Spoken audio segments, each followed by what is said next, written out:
हाँ जी, स्वागत है जी ਤੁਹਾਡਾ ਸਾਰਿਆਂ ਦਾ ਸਾਡੇ YouTube channel exam study with job alert ਤੇ। ਸੋ ਮਾਸਟਰ ਕੇਡਰੀ ਹਿਸਟਰੀ, ਇੰਡੀਅਨ ਹਿਸਟਰੀ, ਭਾਰਤੀ ਇਤਿਹਾਸ ਅਗਲਾ ਭਾਗ ਅਗਲੇ ਨਵੇਂ ਪ੍ਰਸ਼ਨ ਉੱਤਰ ਲੈ ਕੇ ਆਏ ਹਾਂ। ਸੋ ਜਿਨ੍ਹਾਂ ਨੇ ਹਾਲੇ ਤੱਕ ਪਹਿਲਾਂ ਵਾਲੇ ਭਾਗ ਰੀਡ ਨਹੀਂ ਕੀਤੇ ਤਾਂ ਚੈਨਲ ਦੀ ਪਲੇਲਿਸਟ ਵਿੱਚ ਜਾ ਕੇ ਭਾਗ ਰੀਡ ਕਰ ਸਕਦੇ ਹੋ, ਅਤੇ ਜੋ ਚੈਨਲ 'ਤੇ ਪਹਿਲੀ ਵਾਰ ਵਿਜ਼ਿਟ ਕਰ ਰਹੇ ਨੇ ਤਾਂ ਸਬਸਕ੍ਰਾਈਬ ਤੇ ਬੈਲ ਆਈਕਨ ਨਾਲ 'ਤੇ ਪ੍ਰੈਸ ਕਰ ਲਿਓ ਤਾਂ ਤੁਹਾਨੂੰ ਡੇਲੀ ਅਪਡੇਟ ਕਲਾਸ ਦੀ ਸਮੇਂ ਸਿਰ ਮਿਲਦੀ ਰਹੇ। ਸੋ ਆਫੀਸ਼ੀਅਲ ਨੋਟੀਫਿਕੇਸ਼ਨ ਹੈ ਜਿਹੜਾ ਉਹ 25 ਤਰੀਕ ਤੋਂ ਬਾਅਦ ਆਏਗਾ। ਸੋ ਯੂਨੀਅਨ ਵੱਲੋਂ ਇਹ ਇਨਫੋਰਮੇਸ਼ਨ ਮਿਲੀ ਸੀ। ਸੋ ਆਪਣੀ ਤਿਆਰੀ ਕੰਟੀਨਿਊ ਸਟਾਰਟ ਰੱਖੋ। ਸੋ ਪੋਸਟਾਂ ਦਾ ਭੱਬਲ ਭੂਸਾ ਹਜੇ ਵੀ ਜਾਰੀ ਹੈ ਵੀ ਕਿੰਨੀਆਂ ਪੋਸਟਾਂ ਜਿਹੜੀਆਂ ਇਹਦੇ ਵਿੱਚ ਆਉਣਗੀਆਂ SST ਪੰਜਾਬੀ ਅਤੇ ਹਿੰਦੀ ਦੀਆਂ। ਬਾਕੀ ਇਹਦੇ ਰਿਗਾਰਡਿੰਗ ਜੋ ਵੀ ਅਪਡੇਟਸ ਆਏਗੀ ਉਹ ਵੀ ਨਾਲ ਦੀ ਨਾਲ ਜਾਣਕਾਰੀ ਤੁਹਾਡੇ ਨਾਲ ਸ਼ੇਅਰ ਕਰਦੇ ਰਹਾਂਗੇ। ਤਾਂ ਸਟਾਰਟ ਕਰਦੇ ਹਾਂ ਜੀ ਅਗਲੇ ਨਵੇਂ ਪ੍ਰਸ਼ਨ ਉੱਤਰ। ਹਾਂਜੀ, ਤਾਂ ਅਗਲੇ ਪ੍ਰਸ਼ਨ ਤੋਂ ਸਟਾਰਟ ਕਰਾਂਗੇ। ਤਾਂ ਆਪਾਂ ਲਾਸਟ ਕੁਐਸਚਨ ਕੀਤਾ ਸੀ ਜਿਹੜਾ ਸਿੰਧ ਵੇਜ ਦਾ ਸਿਹਰਾ ਕਿਸ ਬ੍ਰਿਟਿਸ਼ ਅਧਿਕਾਰੀ ਨੂੰ ਹੈ, ਤਾਂ ਚਾਰਲਸ ਨੇਪੀਅਰ। ਅਗਲਾ ਪ੍ਰਸ਼ਨ ਹੈ ਸੰਗਮ ਯੁੱਗ ਦਾ ਗ੍ਰੰਥ ਮਨੀ ਮੇਕਲੇ ਕਿਸ ਧਰਮ ਦੀ ਪ੍ਰਾਥਮਿਕਤਾ ਦਾ ਪ੍ਰਤੀਪਾਦਨ ਹੈ ਜਿਹੜਾ ਕਰਦਾ ਹੈ, ਤਾਂ ਇਹ ਕਰਦਾ ਹੈ ਜੀ ਬੁੱਧ ਧਰਮ ਦੀ ਪ੍ਰਾਥਮਿਕਤਾ ਦਾ ਪ੍ਰਤੀਪਾਦਨ ਹੈ ਜਿਹੜਾ ਸੰਗਮ ਯੁੱਗ ਦਾ ਗ੍ਰੰਥ ਹੈ ਜਿਹਦਾ ਨਾਮ ਹੈ ਮਨੀ ਮੇਕਲੇ।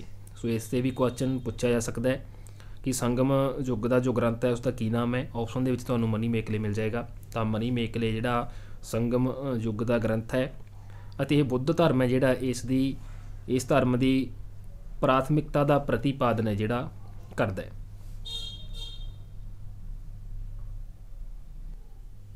ਅਗਲਾ ਪ੍ਰਸ਼ਨ ਹੈ ਭਗਵਾਨ ਬੁੱਧ ਦੇ ਜੀਵਨ ਦੀ ਕਿਸ ਘਟਨਾ ਨੂੰ ਮਹਾਪਰਿਕਸ਼ਮਣ ਕਿਹਾ ਜਾਂਦਾ ਹੈ, ਤਾਂ ਉਹ ਕਿਹਾ ਜਾਂਦਾ ਜੀ ਘਰ ਤਿਆਗ ਨੂੰ। ਭਗਵਾਨ ਬੁੱਧ ਨੇ ਜਦੋਂ ਆਪਣਾ ਘਰ ਤਿਆਗਿਆ ਸੀ ਤਾਂ ਇਸ ਘਟਨਾ ਨੂੰ ਜਿਹੜਾ ਮਹਾਪਰਿਕਸ਼ਮਣ ਜਿਹੜਾ ਕਿਹਾ ਜਾਂਦਾ ਹੈ। ਅਗਲਾ ਪ੍ਰਸ਼ਨ ਹੈ ਮੱਧਕਾਲੀਨ ਇਤਿਹਾਸ ਦਾ ਸਭ ਤੋਂ ਵੱਧ ਵਿਵਾਦਸਪਦ ਸ਼ਾਸਕ ਕਿਸ ਨੂੰ ਮੰਨਿਆ ਜਾਂਦਾ ਹੈ, ਤਾਂ ਇਹ ਮੰਨਿਆ ਜਾਂਦਾ ਜੀ ਮੁਹੰਮਦ ਤੁਗਲਕ ਨੂੰ, ਜੋ ਵਿਵਾਦਸਪਦ ਸ਼ਾਸਕ ਹੋਇਆ ਮੱਧਕਾਲੀਨ ਇਤਿਹਾਸ ਦਾ। ਸੋ ਇਹ ਜ਼ਰੂਰ ਯਾਦ ਰੱਖਿਓ, ਮੱਧਕਾਲੀਨ ਇਤਿਹਾਸ ਦਾ ਪੁੱਛਿਆ ਗਿਆ ਮੁਹੰਮਦ ਤੁਗਲਕ। ਤਕਸ਼ੀਲਾ ਕਿਸ ਪ੍ਰਾਂਤ ਦੀ ਰਾਜਧਾਨੀ ਸੀ, ਤਾਂ ਇਹ ਸੀਗੀ ਜੀ ਉੱਤਰਾਪਤੀ। ਤਕਸ਼ੀਲਾ ਸੀ ਜਿਹੜੀ ਉਹ ਰਾਜਧਾਨੀ ਸੀ। ਅਗਲਾ ਪ੍ਰਸ਼ਨ ਹੈ ਗੁਪਤ ਪ੍ਰਸ਼ਾਸਨ ਵਿੱਚ ਗੱਜ ਸੈਨਾ ਦਾ ਮੁਖੀ ਕਿਸ ਨੂੰ ਕਿਹਾ ਜਾਂਦਾ ਸੀ, ਜਿਹੜਾ ਗੁਪਤ ਪ੍ਰਸ਼ਾਸਨ ਦੇ ਵਿੱਚ ਹੁੰਦਾ ਸੀ ਤਾਂ ਇਹ ਕਿਹਾ ਜਾਂਦਾ ਸੀ ਜੀ ਮਹਾਪੀਲੂਪਤੀ ਨੂੰ। ਗੁਪਤ ਪ੍ਰਸ਼ਾਸਨ ਦੇ ਵਿੱਚ ਗੱਜ ਸੈਨਾ ਦਾ ਜਿਹੜਾ ਮੁਖੀ ਹੁੰਦਾ ਸੀ ਤਾਂ ਉਸ ਨੂੰ ਮਹਾਪੀਲੂਪਤੀ ਨੂੰ ਜਿਹੜਾ ਕਿਹਾ ਜਾਂਦਾ ਸੀਗਾ। ਅਗਲਾ ਪ੍ਰਸ਼ਨ ਹੈ ਚਾਲੀਸਾ ਦਾ ਜੜ ਮੂਲ ਕਿਸ ਨੇ ਵਿਨਾਸ਼ ਕੀਤਾ ਸੀਗਾ, 40 ਅਮੀਰਾਂ ਦਾ ਸਮੂਹ ਸੀਗਾ ਜਿਹੜਾ, ਤਾਂ ਇਸ ਦਾ ਅੰਤ ਚਾਲੀਸਾ ਦਾ ਅੰਤ ਕਰਨ ਵਾਲਾ ਵੀ ਪੁੱਛ ਲਿਆ ਜਾਂਦਾ ਹੈ, ਤਾਂ ਇਹ ਕੀਤਾ ਸੀਗਾ ਜੀ ਬਲਬਨ ਨੇ। ਅਗਲਾ ਪ੍ਰਸ਼ਨ ਹੈ ਹੈਦਰਾਬਾਦ ਨਗਰ ਦੇ ਸੰਸਥਾਪਕ ਕੌਣ ਸਨ, ਤਾਂ ਉਹ ਸੀਗੇ ਜੀ ਮੁਹੰਮਦ ਅਲੀ ਕੁਤਬ ਸ਼ਾਹ, ਜੋ ਹੈਦਰਾਬਾਦ ਨਗਰ ਸੀ ਇਸ ਦੇ ਸੰਸਥਾਪਕ ਸੀ। ਇਹਨਾਂ ਨੇ ਇਸ ਦੀ ਸਥਾਪਨਾ ਹੈ ਜਿਹੜੀ ਕੀਤੀ ਸੀ। ਅਗਲਾ ਪ੍ਰਸ਼ਨ ਹੈ ਗੁਲਾਮ ਵੰਸ਼ ਦਾ ਸ਼ਾਸਕ ਅਲਾਉਦੀਨ ਮਸੂਦ ਸ਼ਾਹ ਕਿਸ ਪਰਿਵਾਰ ਨਾਲ ਸੰਬੰਧਿਤ ਸੀ, ਤਾਂ ਇਹ ਸੰਬੰਧਿਤ ਸੀਗਾ ਜੀ ਇਲਤੁਤਮਿਸ ਦੇ ਪਰਿਵਾਰ ਨਾਲ। ਜੋ ਗੁਲਾਮ ਵੰਸ਼ ਦਾ ਸ਼ਾਸਕ ਹੋਇਆ ਅਲਾਉਦੀਨ ਮਸੂਦ, ਤਾਂ ਇਹ ਇਲਤੁਤਮਿਸ ਦੇ ਪਰਿਵਾਰ ਨਾਲ ਸੰਬੰਧਿਤ ਸੀ। ਅਗਲਾ ਪ੍ਰਸ਼ਨ ਹੈ ਐਂਗਲੋ ਇੰਡੀਅਨ ਹਿੰਦੂ ਐਸੋਸੀਏਸ਼ਨ ਦੀ ਸਥਾਪਨਾ ਕਿਸ ਨੇ ਕੀਤੀ ਸੀ, ਤਾਂ ਇਹ ਕੀਤੀ ਸੀ ਜੀ ਹੈਨਰੀ ਡੇਰਜੀਓ ਨੇ। ਹੈਨਰੀ ਵਿਵੀਅਨ ਡੇਰਜੀਓ ਨੇ ਐਂਗਲੋ ਇੰਡੀਅਨ ਹਿੰਦੂ ਜੋ ਐਸੋਸੀਏਸ਼ਨ ਸੀ ਇਸ ਦੀ ਸਥਾਪਨਾ ਕੀਤੀ ਸੀ। ਕਿਸ ਇਮਾਰਤ ਨੂੰ ਤਾਜ ਮਹਿਲ ਦੀ ਫੂਹੜ ਨਕਲ ਕਿਹਾ ਜਾਂਦਾ ਹੈ, ਇਹ ਕੁਐਸਚਨ ਕਾਫੀ ਵਾਰ ਐਗਜ਼ਾਮ ਦੇ ਵਿੱਚ ਪੁੱਛਿਆ ਗਿਆ, ਤਾਂ ਇਹ ਕਿਹਾ ਜਾਂਦਾ ਜੀ ਬੀਬੀ ਦੇ ਮਕਬਰੇ ਨੂੰ। ਬੀਬੀ ਦੀ ਮਕਬਰਾ ਜੋ ਇਮਾਰਤ ਹੈ ਤਾਂ ਇਸ ਨੂੰ ਤਾਜ ਮਹਿਲ ਦੀ ਫੂਹੜ ਨਕਲ ਹੈ ਜਿਹੜਾ ਉਹ ਕਿਹਾ ਜਾਂਦਾ ਹੈ। ਅਗਲਾ ਪ੍ਰਸ਼ਨ ਹੈ ਹਜੂਰ ਦਫ਼ਤਰ ਕੀ ਸੀਗਾ, ਤਾਂ ਇਹ ਸੀਗਾ ਜੀ ਪੂਣੇ ਦੇ ਵਿੱਚ ਪੇਸ਼ਵਾ ਦਾ ਸ਼ੌਚਾਲਿਆ, ਜਿਹਨੂੰ ਹਜੂਰ ਦਫ਼ਤਰ ਹੈ ਜਿਹੜਾ ਕਿਹਾ ਜਾਂਦਾ ਸੀ। ਅਗਲਾ ਪ੍ਰਸ਼ਨ ਹੈ ਲਿੰਗਾਇਤ ਸੰਪਰਦਾਇ ਦੇ ਅਨੁਯਾਈ ਕਿਸ ਦੇਵਤਾ ਦੇ ਉਪਾਸਕ ਸਨ, ਤਾਂ ਇਹ ਸੀਗੇ ਜੀ ਸ਼ਿਵ ਦੇ। ਜੋ ਲਿੰਗਾਇਤ ਸੰਪਰਦਾਇ ਸੀ ਅਤੇ ਇਹਦੇ ਜਿਹੜੇ ਅਨੁਯਾਈ ਸੀ ਇਸ ਨੂੰ ਮੰਨਣ ਵਾਲੇ ਸੀ ਤਾਂ ਇਹ ਸ਼ਿਵ ਦੇ ਉਪਾਸਕ ਸੀਗੇ। ਦੀਵਾਨੇ ਇਹ ਦਿਸ਼ਾ ਦਾ ਕੀ ਕੰਮ ਸੀ? ਤਾਂ ਇਹਦਾ ਕੰਮ ਸੀ ਜਿਹੜਾ ਪੱਤਰ ਵਿਹਾਰ ਦਾ ਕੰਮ ਸੀਗਾ। ਦੀਵਾਨੇ ਇਹ ਦਿਸ਼ਾ ਕਿਹਾ ਜਾਂਦਾ ਸੀ ਇਸਨੂੰ। ਦਿੱਲੀ ਸਲਤਨਤ ਦਾ ਉਹ ਕਿਹੜਾ ਸੁਲਤਾਨ ਸੀ ਜਿਸ ਨੇ ਇੱਕ ਅਕਾਲ ਸੰਹਿਤਾ ਤਿਆਰ ਕੀਤਾ ਸੀ? ਤਾਂ ਉਹ ਸੀਗਾ ਜੀ ਮੁਹੰਮਦ ਬਿਨ ਤੁਗਲਕ, ਜਿਸ ਨੇ ਅਕਾਲ ਸੰਹਿਤਾ ਤਿਆਰ ਕੀਤਾ ਸੀ ਅਤੇ ਦਿੱਲੀ ਸਲਤਨਤ ਦਾ ਸੁਲਤਾਨ ਸੀ। ਅਗਲਾ ਪ੍ਰਸ਼ਨ ਹੈ, ਹੜੱਪਾਕਾਲੀਨ ਸੱਭਿਅਤਾ ਮਾਨਵ ਇਤਿਹਾਸ ਦੇ ਕਿਸ ਯੁੱਗ ਨਾਲ ਸੰਬੰਧਿਤ ਹੈ? ਤਾਂ ਇਹ ਜੀ ਕਾਂਸੇ ਜਾਂ ਫਿਰ ਤਾਮਰ ਯੁੱਗ ਦੇ ਨਾਲ ਸੰਬੰਧਿਤ। ਹੜੱਪਾ ਦੀ ਸੱਭਿਅਤਾ ਜਿਹੜੀ ਇਹ ਮਾਨਵ ਇਤਿਹਾਸ ਦੇ ਕਾਂਸੇ ਜਾਂ ਤਾਮਰ ਦੋਨੋਂ 'ਚ ਇੱਕੋ ਆਪਸ਼ਨ ਆ ਸਕਦੀ ਹੈ ਜਾਂ ਇਸੇ ਤਰ੍ਹਾਂ ਜੁਆਇੰਟ ਆ ਜਾਏਗੀ। ਕਾਂਸੇ ਤਾਮਰ ਯੁੱਗ ਨਾਲ ਸੰਬੰਧਿਤ ਹੈ ਇਹ ਜੋ ਹੜੱਪਾ ਕਾਲ ਦੀ ਸੱਭਿਅਤਾ ਹੈ। ਅਗਲਾ ਪ੍ਰਸ਼ਨ ਹੈ, ਮਿਲਿੰਦ ਪਨੋਹ ਦੇ ਪਾਤਰ ਕਿਹੜੇ ਸਨ, ਕੌਣ ਸਨ? ਤਾਂ ਉਹ ਸੀਗੇ ਜੀ ਨਾਗਸੇਨ ਅਤੇ ਮੇਨਾਂਡਰ, ਜੋ ਮਿਲਿੰਦ ਪਨੋਹ ਦੇ ਪਾਤਰ ਸੀਗੇ। ਪੱਲਵ ਚੋਲ ਮੰਦਰ ਕਲਾ ਸ਼ੈਲੀ ਨੂੰ ਕਿਸ ਨਾਂ ਨਾਲ ਜਾਣਿਆ ਜਾਂਦਾ ਹੈ? ਤਾਂ ਇਹ ਜਾਣਿਆ ਜਾਂਦਾ ਜੀ ਦਰਾਵੜ ਸ਼ੈਲੀ ਦੇ ਨਾਮ ਨਾਲ। ਜੋ ਪੱਲਵ ਚੋਲ ਮੰਦਰ ਕਲਾ ਦੀ ਸ਼ੈਲੀ ਹੈ ਇਸ ਨੂੰ ਦਰਾਵੜ ਸ਼ੈਲੀ ਦੇ ਨਾਮ ਨਾਲ ਹੈ ਜਿਹੜਾ ਵੀ ਜਾਣਿਆ ਜਾਂਦਾ ਹੈ।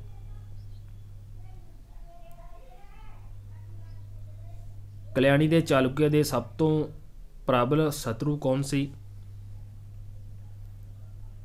ਤਾਂ ਉਹ ਸੀਗੇ ਜੀ ਤੰਜਾਵਰ ਦੇ ਚੋਲ। ਜੋ ਕਲਿਆਣੀ ਦੇ ਚਾਲੁਕਿਆ ਹੋਇਆ ਹੈ ਕਲਿਆਣੀ ਰਾਜ ਤੋਂ, ਤਾਂ ਇਹਦੇ ਪ੍ਰਬਲ ਸ਼ਤਰੂ ਸੀ ਜਿਹੜੇ ਤੰਜਾਵਰ ਦੇ ਚੋਲ ਸੀ। ਉਹ ਕੌਣ ਸੀ ਜੋ ਖੁਦ ਨੂੰ ਨਾਇਬੇ ਖੁਦਾਈ ਕਹਿੰਦਾ ਸੀ? ਤਾਂ ਉਹ ਸੀਗਾ ਜੀ ਬਲਬਨ, ਜਿਨ੍ਹਾਂ ਨੇ 40 ਅਮੀਰਾਂ ਦਾ ਅੰਤ ਸੀ ਜਿਹੜਾ ਕੀਤਾ ਸੀ। ਰਾਜਮਨਾਮਾ ਦੇ ਨਾਲ ਕਿਸ ਸੰਸਕ੍ਰਿਤ ਗ੍ਰੰਥ ਦਾ ਅਨੁਵਾਦ ਕੀਤਾ ਗਿਆ? ਤਾਂ ਇਹ ਕੀਤਾ ਗਿਆ ਜੀ ਮਹਾਭਾਰਤ ਦਾ। ਰਾਜਮਨਾਮਾ ਵੀ ਇੱਕ ਗ੍ਰੰਥ ਹੈ। ਕਿਹੜੀ ਭਾਸ਼ਾ ਦਾ ਹੈ? ਸੰਸਕ੍ਰਿਤ ਇਹ ਗ੍ਰੰਥ ਹੈ ਅਤੇ ਇਹਦਾ ਅਨੁਵਾਦ ਹੈ ਜਿਹੜਾ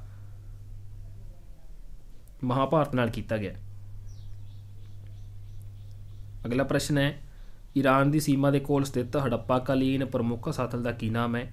ਜਿਹੜਾ ਈਰਾਨ ਦੀ ਸੀਮਾ ਦੇ ਕੋਲ ਸਥਿਤ ਹੈ ਤਾਂ ਉਹ ਹੈ ਜੀ ਸੁਖਤਾ ਗੰਡੋਰ।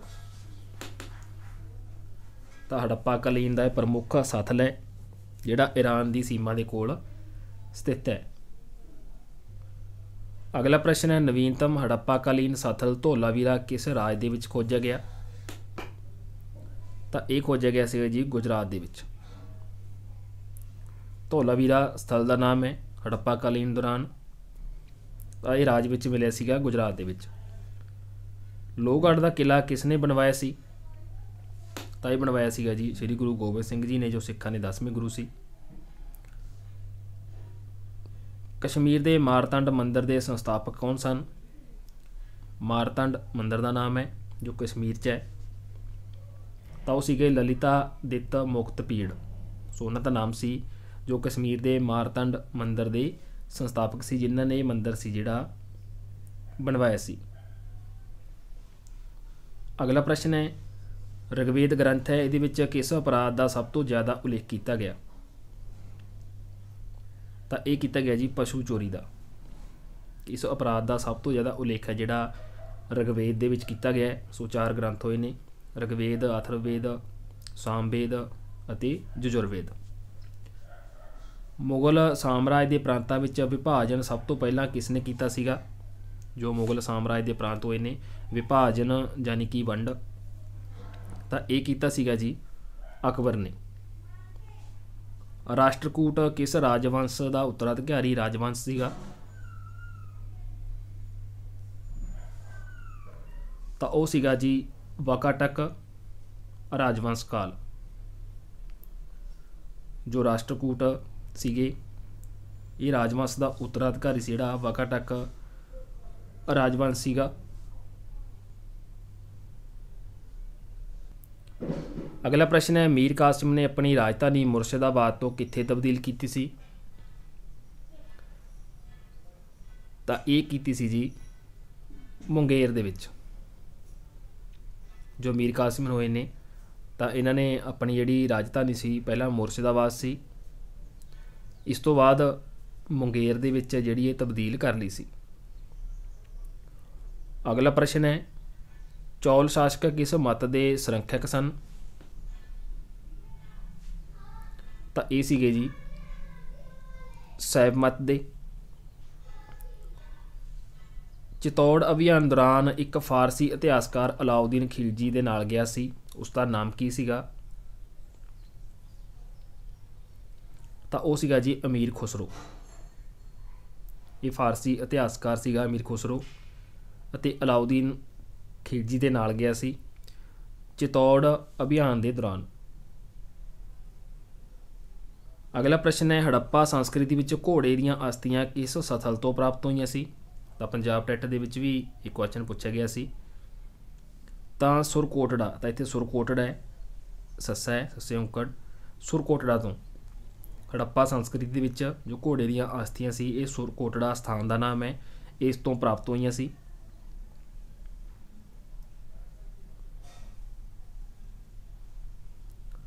ਸੰਗਮ ਯੁੱਗ ਵਿੱਚ ਰਚਿਤ ਗ੍ਰੰਥ ਤੋਲਕਾਪੀਅਮ ਦਾ ਕਿੱਸਾ ਕੀ ਹੈ? ਸੋ ਤੋਲਕਾਪੀਅਮ ਗ੍ਰੰਥ ਦਾ ਨਾਮ ਹੈ ਜਿਹੜਾ ਸੰਗਮ ਯੁੱਗ ਦੇ ਵਿੱਚ ਰਚਿਆ ਗਿਆ ਸੀ। ਤਾਂ ਇਸ ਦਾ ਕਿੱਸਾ ਕੀ ਹੈ? ਤਾਂ ਇਹਦਾ ਕਿੱਸਾ ਜਿਹੜਾ ਤਾਮਿਲ ਵਿਆਕਰਨ ਹੈ। ਜੂਨਾਗੜ੍ਹ ਸਥਿਤ ਜੋ ਸੁਦਰਸ਼ਨ ਝੀਲ ਹੈ ਤਾਂ ਇਸ ਦਾ ਨਿਰਮਾਣ ਕਿਸ ਨੇ ਕਰਵਾਇਆ ਸੀ? ਤਾਂ ਇਹ ਕਰਵਾਇਆ ਸੀਗਾ ਜੀ ਚੰਦਰਗੁਪਤ ਮੌਰੀਆ ਨੇ। ਇਹਦੇ ਵਿੱਚ ਵੀ ਦੋ ਕੁਐਸਚਨ ਬਣਦੇ ਆ, ਸੁਦਰਸ਼ਨ ਝੀਲ ਕਿੱਥੇ ਸਥਿਤ ਹੈ? ਤਾਂ ਜੂਨਾਗੜ੍ਹ ਦੇ ਵਿੱਚ ਸਥਿਤ ਹੈ। ਇਹਦਾ ਨਿਰਮਾਣ ਕਿਸ ਨੇ ਕਰਵਾਇਆ ਸੀ? ਚੰਦਰਗੁਪਤ ਮੌਰੀਆ ਨੇ।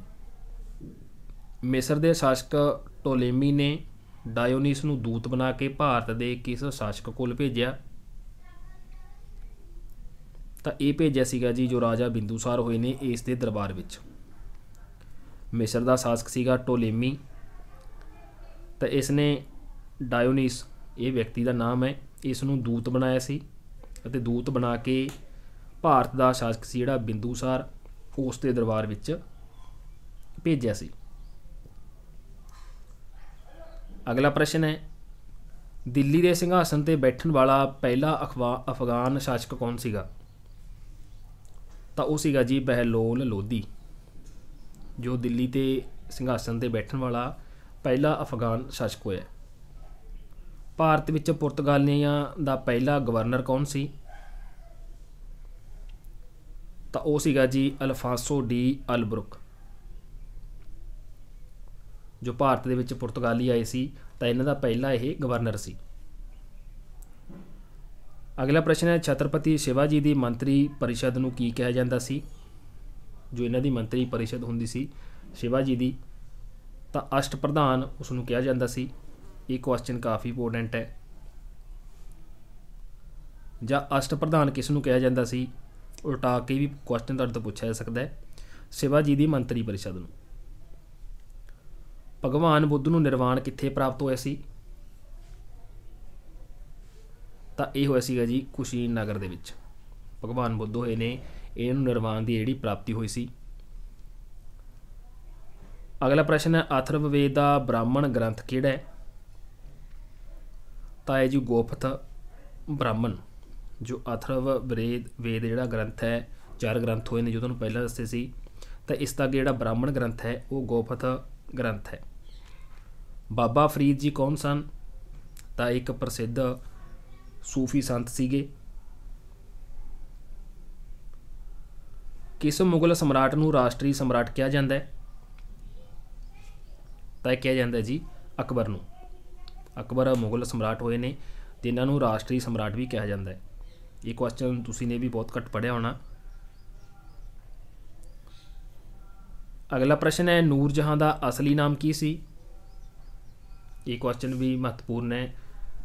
ਮਹਿਰੁਨਮਾ ਦਾ ਨੂਰ ਜਹਾਂ ਦਾ ਅਸਲੀ ਨਾਮ ਸੀ। ਅੱਗੇ ਸੈਯਦ ਵੰਸ਼ ਦਾ ਸੰਸਥਾਪਕ ਕੌਣ ਸੀਗਾ ਜਿਹਨੇ ਸੈਯਦ ਵੰਸ਼ ਦੀ ਸਥਾਪਨਾ ਕੀਤੀ ਸੀ? ਤਾਂ ਉਹ ਸੀਗਾ ਜੀ ਖਿਜਰ ਖਾਂ। ਕਿਸ ਸੂਫੀ ਨੇ ਕਿਹਾ ਸੀ ਕਿ ਦਿੱਲੀ ਅਜੇ ਦੂਰ ਹੈ? ਸੋ ਕੁਐਸਚਨ ਸੀ ਨਾਮ ਪਿਆ ਸੂਫੀ, ਯਾਨੀ ਕਿ ਜਿਸ ਨੇ ਕਿਹਾ ਸੀਗਾ ਕਿ ਦਿੱਲੀ ਅਜੇ ਦੂਰ ਹੈ ਉਹ ਸੂਫੀ ਸੀਗਾ। ਤਾਂ ਇਹ ਸੀਗਾ ਜੀ ਨਿਜ਼ਾਮੂਦੀਨ ਔਲੀਆ। ਤਾਂ ਇਸੇ ਸੂਫੀ ਸੀਗੇ, ਤਾਂ ਇਹਨਾਂ ਨੇ ਕਿਹਾ ਸੀ ਕਿ ਦਿੱਲੀ ਅਜੇ ਦੂਰ ਹੈ। ਇਹ ਤੁਹਾਨੂੰ ਲਾਈਨ ਕੋਮਿਆਂ ਦੇ ਵਿੱਚ ਵੀ ਮਿਲ ਸਕਦੀ ਹੈ।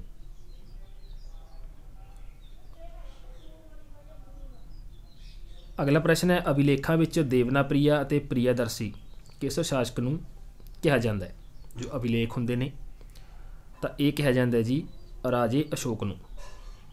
ਜੋ ਇਹਦੇ ਅਸ਼ੋਕ ਦੇ ਸ਼ਿਲਾਲੇਖ ਹੋਏ ਨੇ ਤਾਂ ਇਸ ਨੂੰ ਪੜ੍ਹਨ ਵਾਲਾ ਪਹਿਲਾ ਜਿਹੜਾ ਵਿਅਕਤੀ ਸੀ ਜੇਮਜ਼ ਪ੍ਰਿੰਸਪ ਸੀਗਾ। ਉਸਨੇ ਇਹਨਾਂ ਦੇ ਅਭਿਲੇਖ ਸੀ ਜਿਹੜੇ ਸਭ ਤੋਂ ਪਹਿਲਾਂ ਪੜ੍ਹੇ ਸੀ, ਅਤੇ ਰਾਜੇ ਅਸ਼ੋਕ ਨੂੰ ਇਹ ਅਭਿਲੇਖਾਂ ਦੇ ਵਿੱਚ ਦੇਵਨਾਪ੍ਰਿਆ ਅਤੇ ਪ੍ਰਿਯਦਰਸ਼ੀ ਸ਼ਾਸਕ ਹੈ ਜਿਹੜਾ ਕਿਹਾ ਗਿਆ। ਕਿਸ ਬੌਧ ਭਿਕਸ਼ੂ ਦੇ ਪ੍ਰਭਾਵ ਤੋਂ ਅਸ਼ੋਕ ਦਾ ਧਰਮ ਪਰਿਵਰਤਨ ਹੋਇਆ ਸੀ? ਯਾਨੀ ਕਿ ਰਾਜੇ ਅਸ਼ੋਕ ਨੇ ਆਪਣਾ ਧਰਮ ਬਦਲ ਲਿਆ ਸੀਗਾ। ਉਹ ਬੌਧ ਭਿਕਸ਼ੂ ਕੌਣ ਸੀਗੇ? ਕਿਸ ਦਾ ਪ੍ਰਭਾਵ ਸੀਗਾ? ਤਾਂ ਉਹ ਸੀਗਾ ਉਪਗੁਪਤ ਦੇ ਪ੍ਰਭਾਵ ਤੋਂ ਰਾਜੇ ਅਸ਼ੋਕ ਨੇ ਆਪਣਾ ਧਰਮ ਪਰਿਵਰਤਨ ਹੈ ਜਿਹੜਾ ਕਰ ਲਿਆ ਸੀ, ਲੜਾਈਆਂ ਛੱਡ ਦਿੱਤੀਆਂ ਸੀ। ਅਗਲਾ ਪ੍ਰਸ਼ਨ ਹੈ, ਇਸਲਾਮੀ ਸਥਾਪਤ ਕਲਾ ਦਾ ਸਰਵਾਧਿਕ ਬਹੁਮੁੱਲ ਰਤਨ ਸਮਝੇ ਜਾਣ ਵਾਲੇ ਇਲਾਈ ਦਰਵਾਜ਼ੇ ਦਾ ਨਿਰਮਾਣ ਕਿਸ ਨੇ ਕਰਵਾਇਆ ਸੀ? ਨਾਮ ਤੇ ਯਾਦ ਰੱਖ ਦਿਓ, ਆੜੇ ਤੇ ਇਲਾਈ ਦਰਵਾਜ਼ਾ, ਆੜੇ ਤੇ ਅਲਾਉਦੀਨ ਖਿਲਜੀ। ਇਹ ਤੁਹਾਡੇ ਨੋਰਮਲੀ ਯਾਦ ਰਹਿ ਜਾਏਗਾ। ਕੁਐਸਚਨ ਪੜ੍ਹੋਗੇ ਤਾਂ ਅਲਾਉਦੀਨ ਖਿਲਜੀ ਤੁਹਾਨੂੰ ਆਪਣੇ ਆਪ ਯਾਦ ਆ ਜਾਏਗਾ। ਅਗਲਾ ਪ੍ਰਸ਼ਨ ਹੈ, ਬੰਗਾਲ ਦੇ ਕਿਸ ਨਵਾਬ ਨੇ ਆਪਣੀ ਰਾਜਧਾਨੀ ਢਾਕਾ ਤੋਂ ਮੁਰਸ਼ਿਦਾਬਾਦ ਦੇ ਵਿੱਚ ਤਬਦੀਲ ਕੀਤੀ ਸੀ? ਤਾਂ ਬੰਗਾਲ ਦਾ ਕਿਹੜਾ ਨਵਾਬ ਸੀ ਉਹ? ਤਾਂ ਉਹ ਸੀਗਾ ਜੀ ਨਵਾਬ ਮੁਰਸ਼ਿਦ ਕੁਲੀ ਖਾਂ। ਸੋ ਇਹ ਬੰਗਾਲ ਦੇ ਨਵਾਬ ਸੀਗੇ ਜਿਸਨੇ ਆਪਣੀ ਰਾਜਧਾਨੀ ਪਹਿਲਾਂ ਢਾਕਾ ਸੀ, ਇਸ ਤੋਂ ਬਾਅਦ ਮੁਰਸ਼ਿਦਾਬਾਦ ਦੇ ਵਿੱਚ ਤਬਦੀਲ ਕੀਤੀ ਸੀ। ਅਗਲਾ ਪ੍ਰਸ਼ਨ ਹੈ, ਪ੍ਰਸਿੱਧ ਕੋਨਾਰਕ ਮੰਦਰ ਕਿਸ ਦੇਵਤਾ ਦਾ ਹੈ? ਤਾਂ ਇਹ ਹੈ ਜੀ ਸੂਰਜ ਦੇਵਤਾ ਦਾ। ਜੋ ਕੋਨਾਰਕ ਦਾ ਮੰਦਰ ਹੈ ਇਹ ਸੂਰਜ ਦੇਵਤਾ ਦਾ ਮੰਦਰ ਹੈ। ਸੋ ਦੋਸਤੋ ਅਗਲੇ ਭਾਗ ਦੇ ਅਗਲੇ ਮੋਸਟ ਇੰਪੋਰਟੈਂਟ ਕੁਐਸਚਨ ਸੀ। ਵੀਡੀਓ ਚੰਗੀ ਲੱਗੇ ਲਾਈਕ ਕਮੈਂਟ ਅਤੇ ਅੱਗੇ ਸ਼ੇਅਰ ਜ਼ਰੂਰ ਕਰਦਿਆ ਕਰੋ। ਬਾਕੀ ਕੰਟੀਨਿਊ ਤੁਹਾਨੂੰ ਨਵੇਂ ਭਾਗਾਂ ਵਿੱਚ ਨਵੇਂ ਪ੍ਰਸ਼ਨ ਉੱਤਰ ਜਿਹੜੇ ਪ੍ਰੋਵਾਈਡ ਕਰਦੇ ਰਹਾਂਗੇ। ਸੋ ਮਿਲਦੇ ਹਾਂ ਜੀ ਅਗਲੇ ਨਵੇਂ ਭਾਗ ਦੇ ਵਿੱਚ ਅਗਲੇ ਨਵੇਂ ਪ੍ਰਸ਼ਨ ਉੱਤਰਾਂ ਨਾਲ। ਉਦੋਂ ਤੱਕ ਲਈ ਧੰਨਵਾਦ।